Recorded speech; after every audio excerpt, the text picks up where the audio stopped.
Hey folks, well, we've done functions and we've looked at scopes of functions, so local scopes and global scopes. And we've done some parameter passing with functions, but there are actually a couple of different forms of parameter passing, and we've really only looked at one of them. So there are two distinct forms of parameter passing I want to get into today. Pass by value is just the fancy name we're applying for the way we've been doing it so far, where if I want to pass a value to a function, or if I want to pass a parameter, it essentially takes the value and copies that across to the function's parameter.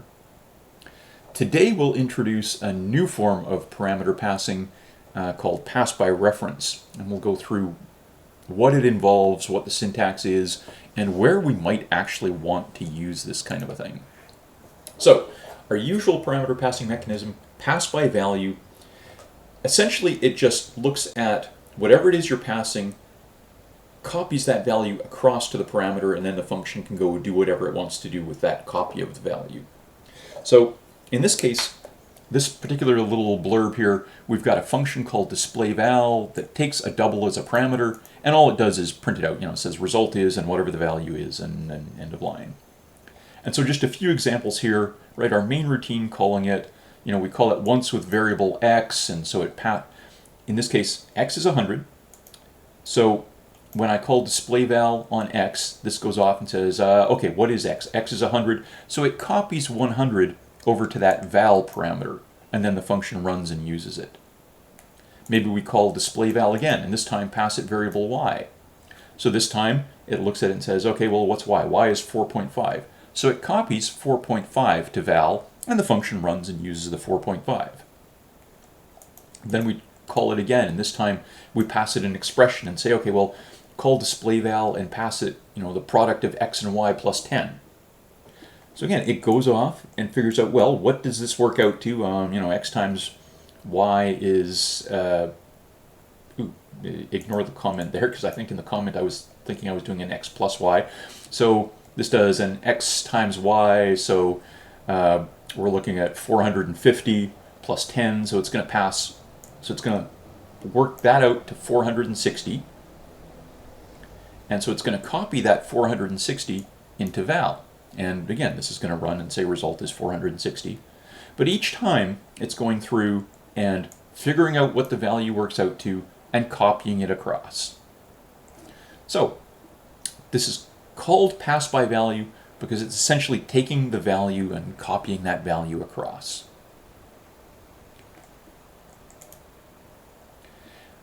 Functions are perfectly able to go through, and if you give it a parameter, and say we have it parameter a, it's totally legal for the function to assign a value to that parameter. So who knows, maybe a function does a whole bunch of things and then changes the value of the parameter. So in this case, all the function is doing is changing the value of the parameter, right? So when we call this function, it's simply going to put a value of 23 in its parameter a.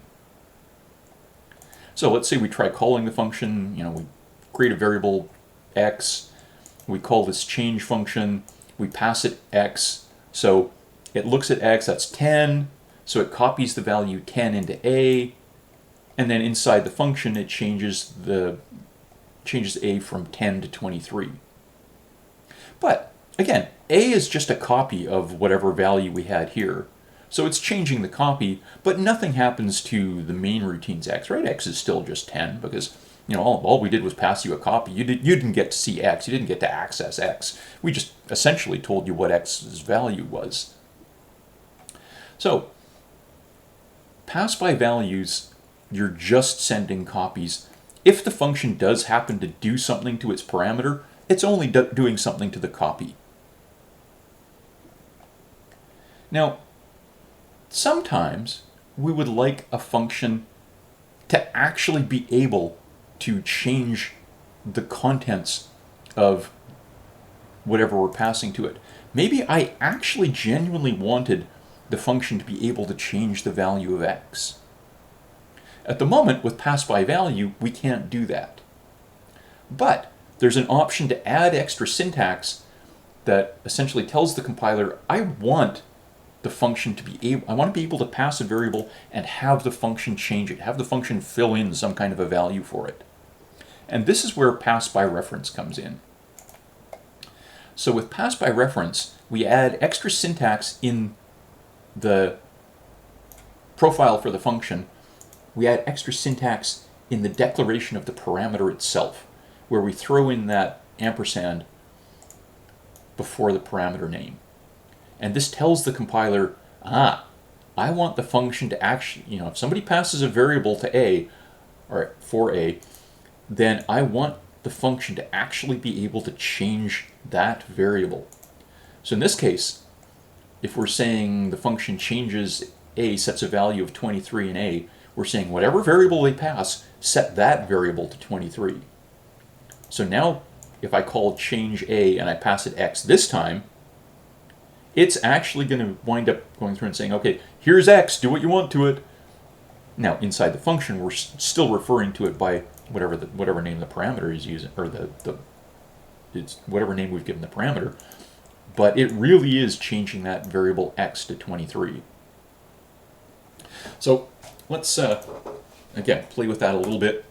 Let's say we do our IO stream, and let's have our change function, and we give it some variable A, and we're saying, okay, this function's going to be allowed to change the value of A. We'll have a main routine.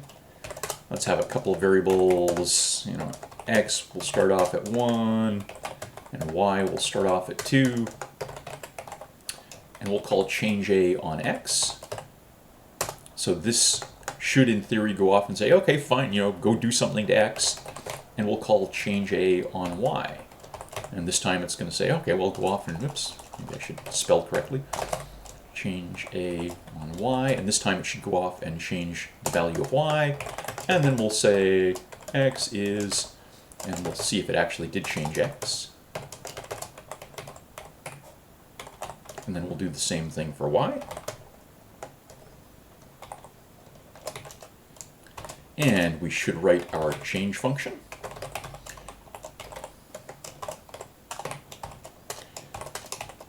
So for our change function, I'm going to say, let's get the user to provide the new value. Enter a new value for the variable. Yeah, let's just leave it at enter a new value. I'm lazy. And we'll read that new value. Whatever the user types in, we'll put in the parameter A, which of course is going to be, if you like, an indirect reference to whatever variable they passed. So when I call change A and pass it X, whatever I do to A happens to X. And then the second time I go through and I call change A on Y, whatever happens to A actually happens to Y. So this first time through it should change X, second time through it should change Y. So let's see if we can compile okay.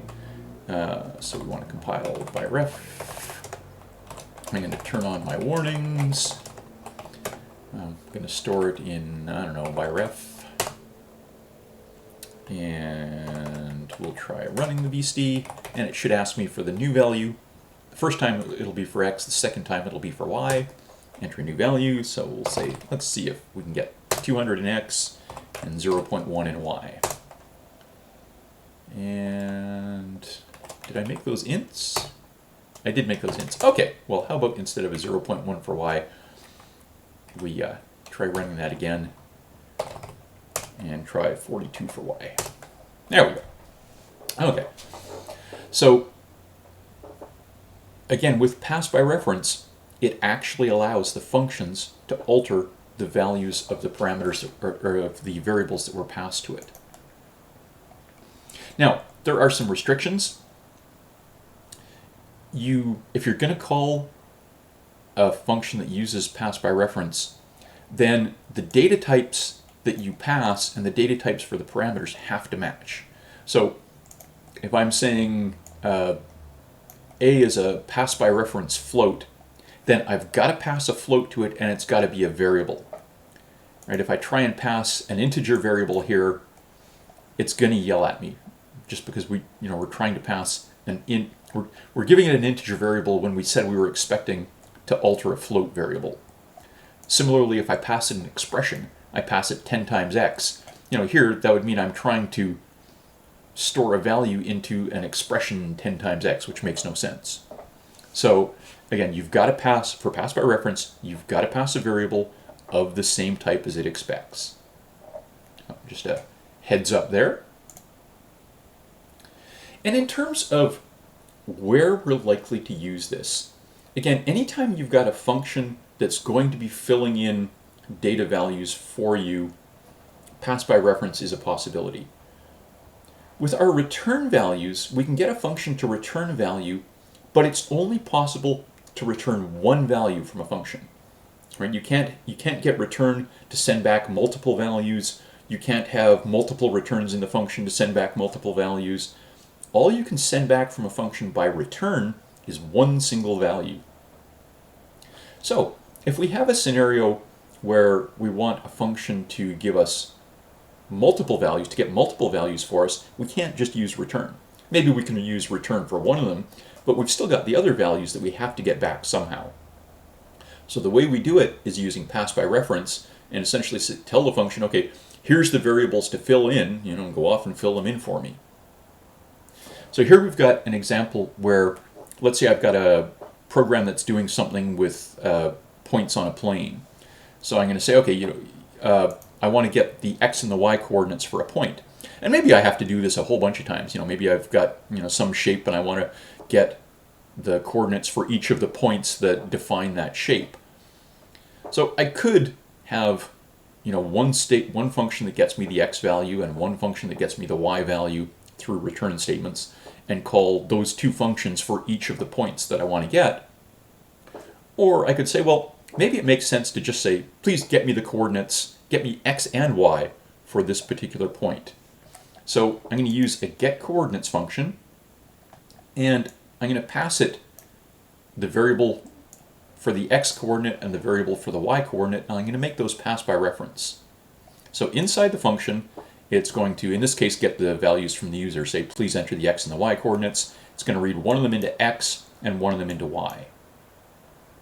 And so if I was going to use this, let's say I want 2 points, so I'm going to have a point, x1, y1, and a point x2, y2.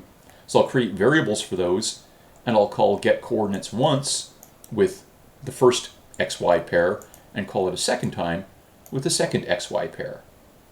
So this would be a pretty typical use of our pass by reference.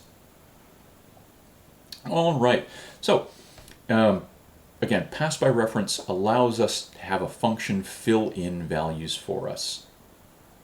Now just one cautionary note.